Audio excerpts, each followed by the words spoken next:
Hello, আজকে আমি তোমাদের পড়াবো ক্লাস 5-এর যে বাটারফ্লাই টেক্সট বুকটি আছে সেখান থেকে লেসন 3। তো চলো শুরু করি। তোমাদের লেসন 3-র পার্ট 1 পার্ট 2 আমি অ্যানালাইসিস করে দিয়েছি, তোমরা চাইলে আগের ভিডিও দেখে নিতে পারো। আজকে আমরা পার্ট 2 এর যে অ্যাক্টিভিটি 4 আছে সেখান থেকে আজকে আমরা পড়বো। তো দেখো কি বলেছে, right T for true and F for false sentences in the given boxes। এই যে এখানে যে কত 5টি সেন্টেন্স সেই সেন্টেন্সটি পড়ে আমাদের বুঝতে হবে, যদি সঠিক হয় তাহলে তার পাশে আমরা টি লিখব, যদি ভুল হয় তাহলে আমরা এফ লিখব। তো 1 নম্বর কি বলছে, in India there are many types of classical dance. হ্যাঁ, ভারতবর্ষে যে ধ্রুপদী নৃত্য আছে তার বিভিন্ন ধরন আছে, ধ্রুপদী নৃত্যের বিভিন্ন ধরন আছে, তো এটি ঠিক। তো তোমরা এখানে টি লিখবে। তারপরে 2 নম্বর বলছে Kathakali dance originated in northern India. Kathakali যে নাচটি আছে সেটি হচ্ছে শুরু হয়েছিল উত্তর ভারতে। এটি ভুল দেওয়া আছে, যদি নর্থার্ন ইন্ডিয়ার জায়গায় সাউথ ইন্ডিয়া থাকতো তাহলে কিন্তু এটি তোমাদের ঠিক হতো। তো এটি ভুল দেওয়া আছে, তোমরা এফ লিখবে। 3 নম্বর বলছে sitar is a musical instrument. Sitar হলো একটি বাদ্যযন্ত্র, তো এটি ঠিক, টি লিখে ফেলবে। 4 নম্বর বলছে in India there is only one form of classical music. ধ্রুপদী যে সঙ্গীত আছে তার মধ্যে ভারতে হচ্ছে একটি মাত্রই ফর্ম বা একটি মাত্রই ধরন আছে, সেটি হচ্ছে ভুল। তোমাদের 1 নম্বরে দেওয়া আছে many types of classical dance, যদি এটি থাকতো এটি সঠিক হয়েছে, তো এটি ওয়ান ফর্ম বলেছে, তো এটি নিশ্চয়ই ভুল হবে, তোমরা এফ লিখবে ফেলবে।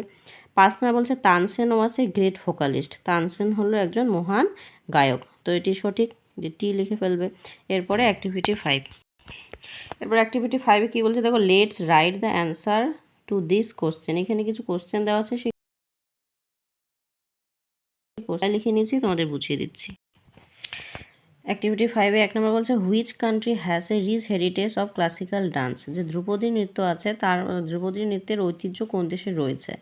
তো অ্যান্সার লিখবে তোমরা India has a rich heritage of classical dance.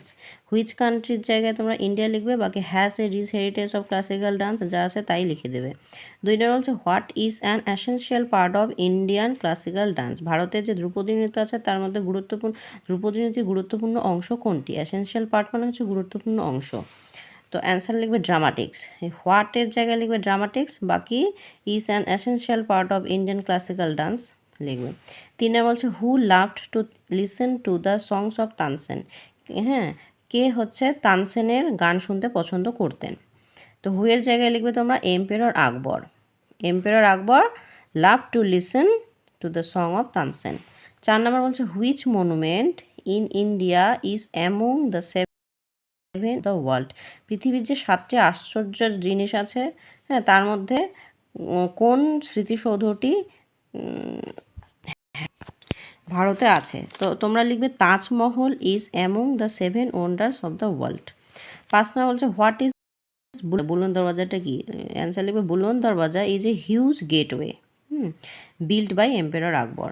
6 বলছে নেম ফোক থিয়েটার্স অফ। এখানে 3টি জায়গার নাম দেওয়া আছে, সেই জায়গায় ফোক থিয়েটার কি নামে পরিচিত সেটি এখানে তোমাদের লিখতে হবে। তো মহারাষ্ট্রে যে ফোক থিয়েটার সেটি হচ্ছে তামাশা নামে পরিচিত, বেঙ্গলে ফোক থিয়েটার হচ্ছে পরিচিত, এবং নর্থ ইন্ডিয়ায় যে ফোক থিয়েটার সেটা হচ্ছে নর্টঙ্কি নামে পরিচিত। অ্যাক্টিভিটি 6-এ কি বলছে, India is a country of dances. India হচ্ছে একটি নৃত্যের দেশ। হ্যাঁ, fine dances in this Mech. Mech মানে হলো ধাঁধা। এখানে বক্সের মধ্যে ধাঁধার মতো করে তোমাদের কিছু হচ্ছে ওয়ার্ড লেখা আছে, সেখান থেকে হচ্ছে তোমাদের নাচের নাম বের করতে হবে। হ্যাঁ, তো প্রথমে এই যে কে থেকে শুরু করে আই অবধি লিখবে কুচিপুড়ি। এইটুকে তোমরা ব্র্যাকেটের করে নেবে, KUCHI কুচি, PURI কুচিপুড়ি। তারপরে পরেরটা হচ্ছে মোহিনীনাট্যম, তারপরে এইখান থেকে হবে মণিপুরি, তারপরে এইখান থেকে হবে কথাকলি, তারপরে হবে কথক, তারপরে ভারতনাট্যম একটি করে দেওয়া ছিল, তারপরে ওডিসি, আর শেষেরটা আর কথক দেওয়া আছে KATHAK কথক।